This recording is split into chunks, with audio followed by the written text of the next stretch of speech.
Hello everybody, it's Liliana Rowena and welcome to another installment of the Tea Time reading, where I will dive into the EGL Live Journal memories and pull up something from the discussion and essay section, give it a read, and then give my thoughts on it.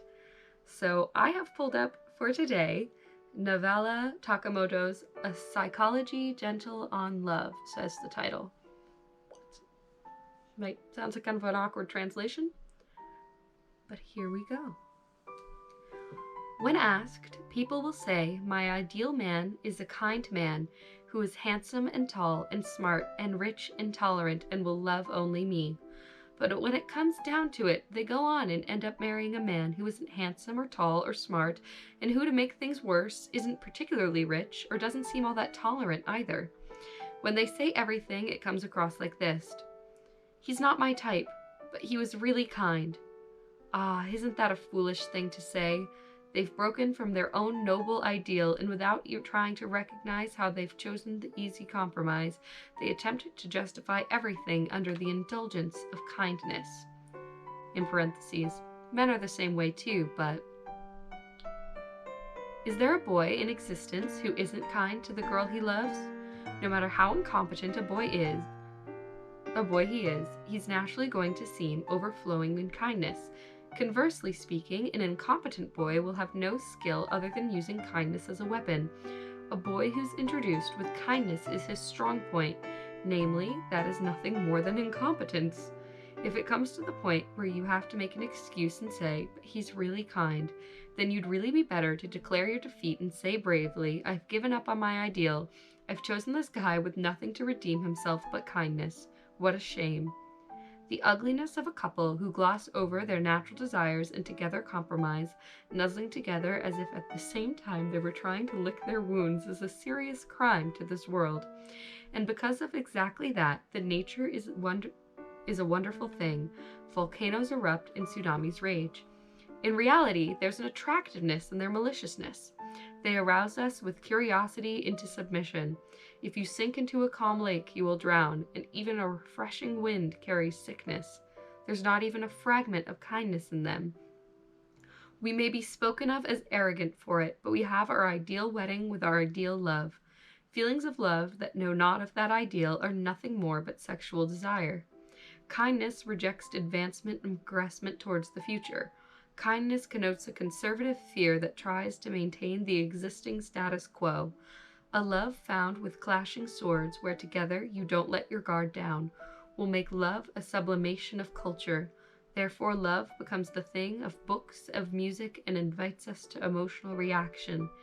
You don't come to search for peace in love. This is a battle.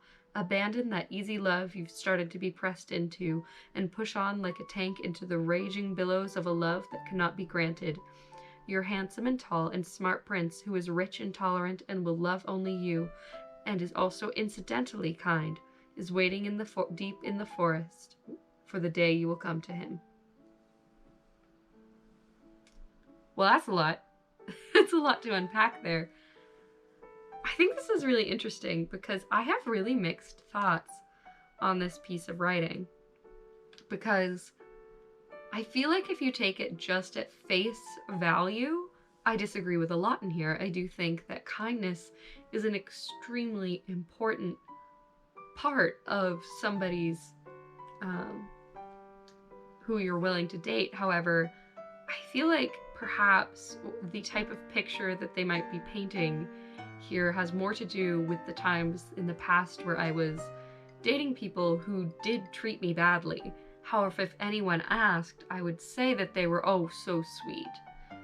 And if this is more talking about how you shouldn't tolerate like mistreatment just because they're kind, then I 100% agree with that.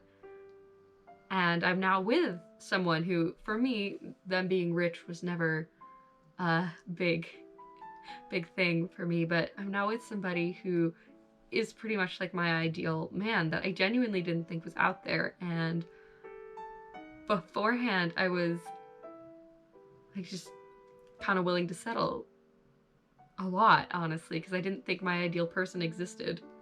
I didn't think it was a thing I could have. but I'm together with them now, and oh goodness, there's so much emotion in this that it's so melancholic, like a lot of Takemoto's writing, but it is so fascinating because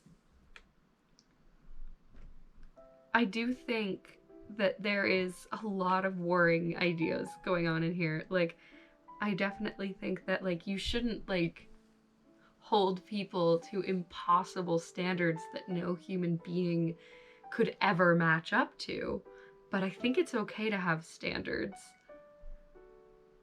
Absolutely. And also, I think it's okay to know what you want, and even if someone is kind, if they're not what you want, not put both of you through that, you know? You kind of be like, all right, this isn't working, instead of just kind of rolling with it. But it does seem fascinating to me, and I wonder if maybe there's a cultural significance on how much he is pushing on kindness. And I also wonder what tolerant means in this. Because normally when we're describing like potential partners, we do not use the word tolerant. So I'm not really sure what that means in this context. And I also think, like, if someone's chief thing is that they're kind, it doesn't mean they're useless. Like, that seems a bit harsh to me.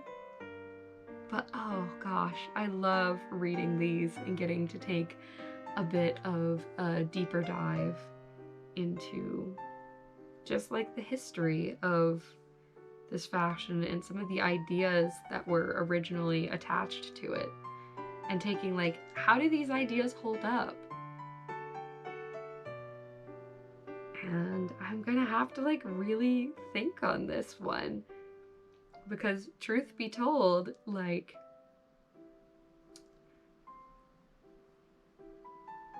I think that's fascinating. My current partner, he is very, very kind and wonderful, but he is everything else that I wanted too. And he wasn't just kind. And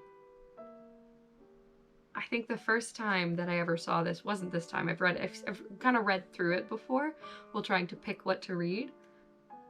But like even like 6 months ago when I first came across this, I was actually really put off by this writing. However, as I'm reading it again, and the more that I'm kind of reading into it, the more that I think that as long as you didn't take it too literally and you took more of the spirit of it, this is actually not bad advice. Is to like be you and know what you want. And if the person you're with isn't what you want, don't drag both of you through this. Like, have respect for both yourself and the other person. They seem really against the other person in this document. I think I'm extrapolating a little bit on this, kind of inserting my own beliefs. But yeah, it's so cool. Also, I love this writing style. It is beautiful. I love just how well that this flows and how just beautiful it sounds. And this is so nice. I love diving into this, and I'm looking forward to trying to find more things to read for you guys. Thank you all for watching. Please remember to like, comment, and subscribe. Liliana Rowena, out.